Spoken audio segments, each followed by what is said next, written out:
Assalamualaikum, selamat pagi para sahabat.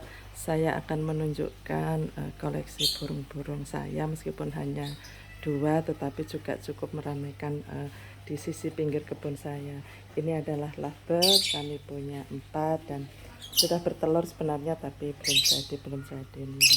Terus kemudian, nah kalau yang burung perkutut ini kita punya 1, 2, 3, 4, 5, 6, 7. Kita punya 7. Nah, ini berasal dari 3 ekor dan mereka rajin untuk bertelur dan beranak. Ini adalah anak-anaknya ya.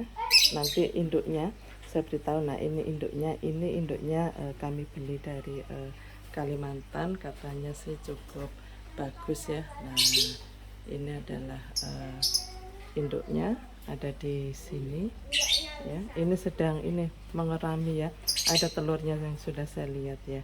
Nah, terus kemudian ini juga kami beli dari Kalimantan. Saya ini karena satu ini belum ada ceweknya, jadikan satu. Nah, ini adalah anak yang baru menetas di sini ya. Kenapa kami masukkan di sini? Karena biasanya ini diinjak-injak gitu ya, diinjak-injak kemudian dipatok-patok sama induknya. Makanya saya pisahkan di sini ya, supaya bisa hidup ya. Kemudian untuk makannya juga kita bantu gitu.